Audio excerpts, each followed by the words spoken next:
Assalamualaikum, selamat malam. Salam sejahtera untuk kita semua. Om Swastiastu, Namo Buddhaya, salam kebajikan. Kami kali ini akan mempresentasikan tentang mengelola global system. Kelompok ini terdiri dari kelompok 7, kelompok 8, kelompok 9, dan kelompok 10. Perkenalkan, saya Jessica Tabita dengan NIM 19166. Perwakilan dari kelompok 7 akan menjelaskan tentang pertumbuhan sistem informasi lingkungan global dan penggeraknya. Jadi, arsitektur sistem informasi internasional terdiri atas sistem informasi dasar yang dibutuhkan oleh organisasi dalam mengordinasikan perdagangan dunia dan berbagai aktivitas lainnya. Dimensi-dimensi utama dari pengembangan arsitektur sistem informasi internasional adalah lingkungan global, penggerak bisnis dan tantangan. Jadi, penggerak bisnis sendiri ini memiliki pengertian, kekuatan dalam lingkungan yang harus direspon perusahaan dan yang mempengaruhi arah gerak perusahaan. Penggerak bisnis global dapat dibagi ke dalam dua kelompok. Yang pertama, faktor budaya umum, dan yang kedua, faktor bisnis khusus. Faktor budaya umum ini terdiri dari teknologi transportasi dan komunikasi global, perkembangan dari budaya global, munculnya norma sosial global, stabilitas politik, dan dasar ilmu pengetahuan global. Lalu, faktor bisnis khusus terdiri dari pasar global, produksi dan operasi global, koordinasi global, tenaga kerja global, dan yang terakhir ada skala ekonomi global. Tantangan dan rintangan bagi sistem bisnis global terdiri dari tantangan umum dan tantangan khusus. Jadi, tantangan umum ini terdiri dari partikularisme budaya. Contohnya adalah regionalisme, nasionalisme, dan perbedaan budaya. Lalu ada ekspektasi sosial. Contohnya adalah ekspektasi merek dan jam kerja. Lalu yang terakhir ada undang-undang politik. Contohnya ini peraturan mengenai data lintas batas dan privasi. Lalu ada peraturan komersial. Untuk tantangan khusus sendiri ini terdiri dari standar. Contohnya ini pertukaran data elektronik, email, dan standar telekomunikasi yang berbeda. Lalu yang kedua ada reliabilitas. Contohnya itu jaringan telepon itu tidak semuanya dapat diandalkan. Lalu ada kecepatan. Contohnya ini kecepatan transfer data banyak yang lebih lambat dari Amerika Serikat. Lalu yang terakhir ada personel. Contohnya itu langkahnya konsultan yang memiliki keahlian. Baik, terima kasih. Selanjutnya akan dijelaskan oleh rekan saya. Selanjutnya, saya Noni Fajatur Rohmania dengan NIM 190810301107 selaku perwakilan dari kelompok 10 akan membahas materi tentang tantangan bisnis serta strategi global dan organisasi bisnis. Jadi, meskipun globalisasi mempunyai peluang sangat besar untuk keberhasilan bisnis, ada tantangan besar yang dapat menghalangi perekonomian global dan mengganggu bisnis internasional.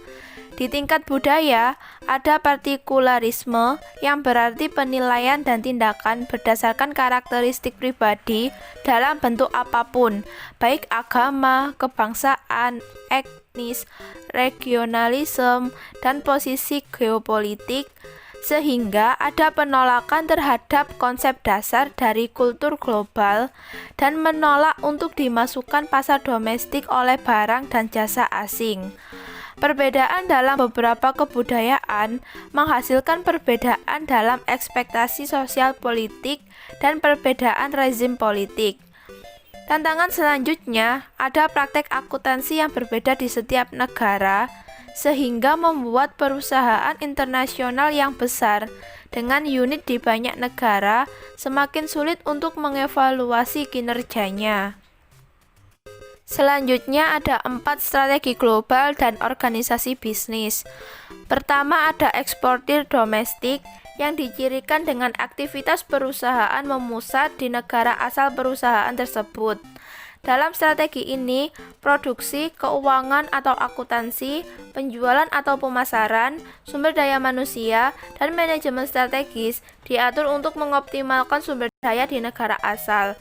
Tetapi terkadang ada penjualan atau pemasaran internasional yang dilangsungkan menggunakan perjanjian agensi atau anak perusahaan.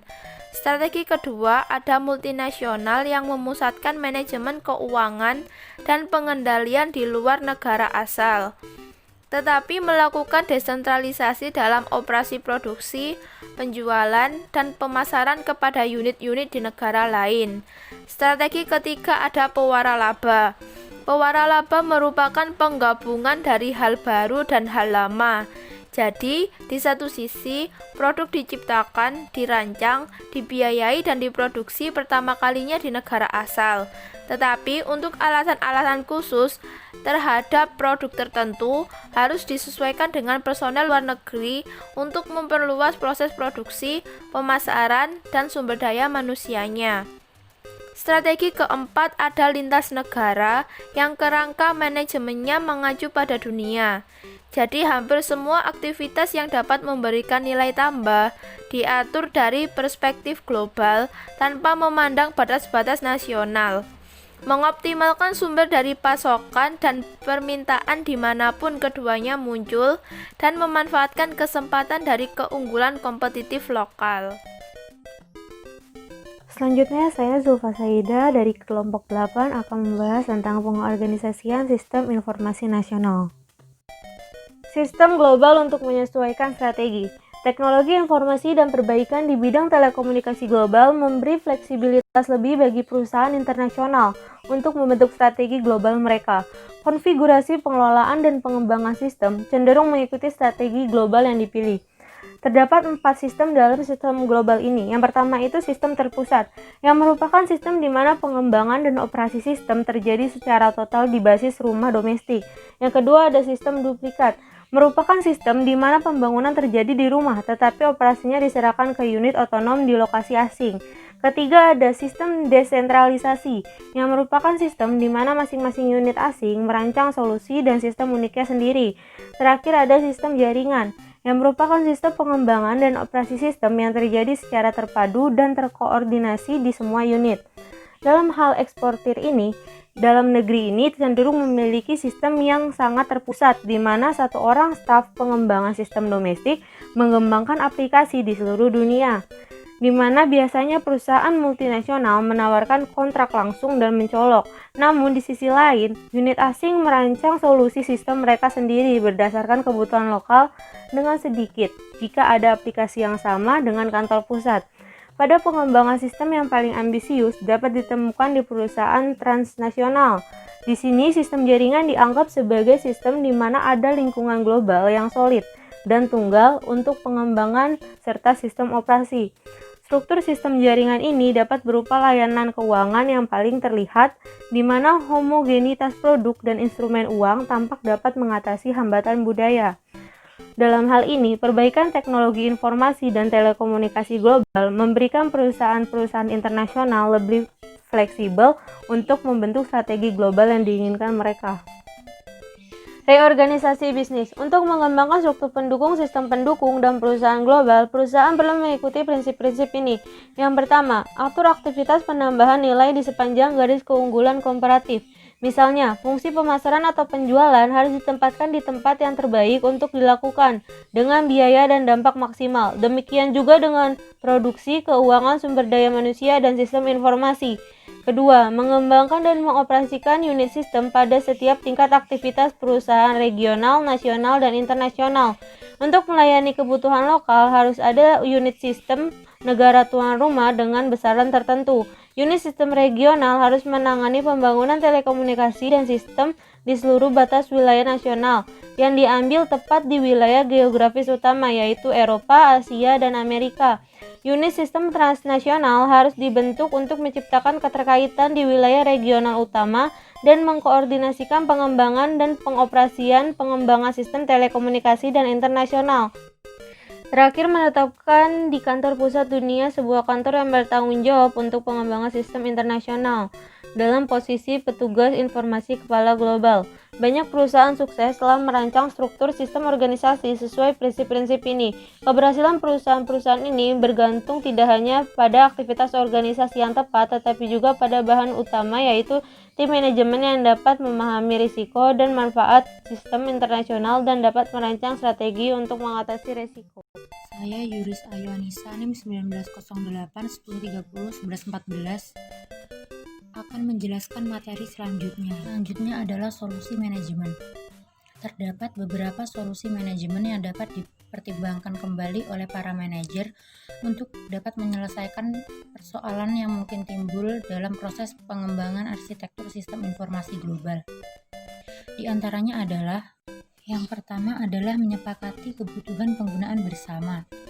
Yang dimaksudkan menyepakati kebutuhan penggunaan bersama yaitu dengan menetapkan daftar pendek yang berisi proses bisnis inti dan sistem pendukung inti yang akan digunakan dalam memulai proses perbandingan rasional antara divisi perusahaan, mengembangkan bahasa umum untuk membahas bisnis, dan tentunya untuk menghasilkan pemahaman tentang elemen-elemen yang umum.